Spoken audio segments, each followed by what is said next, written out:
Je to zkrátka taková pro vás nepříjemná aféra. Zdali pak je vám o ní něco známo? Kristýna Kočí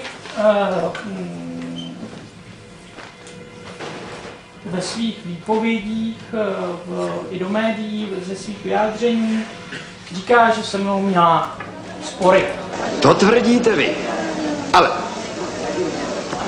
stala se vám taková nemilá věc. Samozřejmě o to více, když se to nestalo a Kristýna Kočí tak nejednala, bylo pro stranu Věci veřejné alarmující, že Kristýna Kočí čtvrtek ráno vyhledala premiéra za účasti pana poslance, pana předsedy Tluchoře a jak i do médií informovali, na této schůzce jednala s premiérem o situaci ve Věcech veřejných. 25.3. došlo k nahrávce v restauraci Studna. Já pevně doufám, že ta nahrávka zde bude prezentovaná a že se k ní v detailu vrátíme. Nepoučujte soud, jak má postupovat, pane svědku. Na to jste sem nebyl předvolán. Ostatně teď jsme u jádra věci. V původním soudním řízení, kdy státní žalobu zastupoval prokurátor doktor Vršecký, byla veškerá vina a řekl bych rovnou inscenovaná té krvavé plánické pomsty, jak vy tomu říkáte, svedena na zde přítomného duchovního pastýře. Tehdy byly zdánlivě všechny důkazy proti němu, ale jen zdánlivě.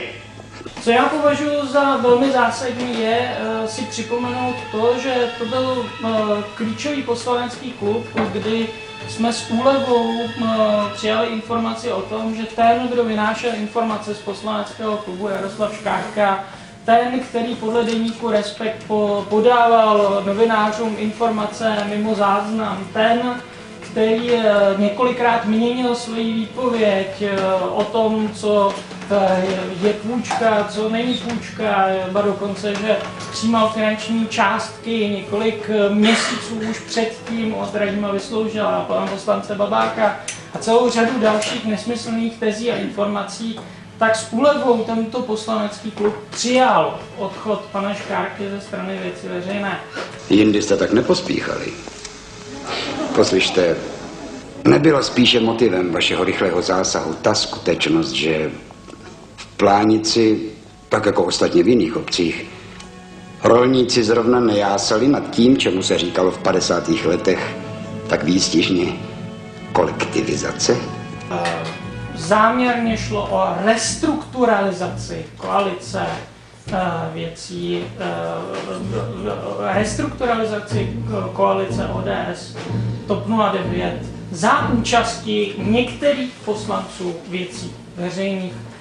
Spíše je otázkou, proč Kristýna Kočí nechtěla na poslaneckém klubu debatovat o Blesku. Otázky tady kladu já, pane svědku, ale přesto vám na váš neoprávněný dotaz odpovím.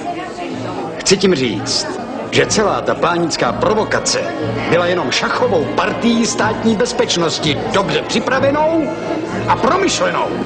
Tuto věc jsem opravdu zkonzultoval s prezidentem republiky.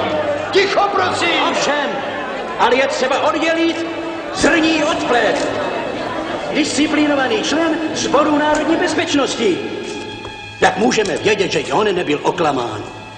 Vrácení důchodové reformy prezidentem, kdyby ji nepodepsal, znamenalo zásadní prolongaci, obzvláště v situaci, kdy s koaličními partnery probíhala zákulisní debata o tom, že k případnému zvýšení DPH by došlo již od začátku 4.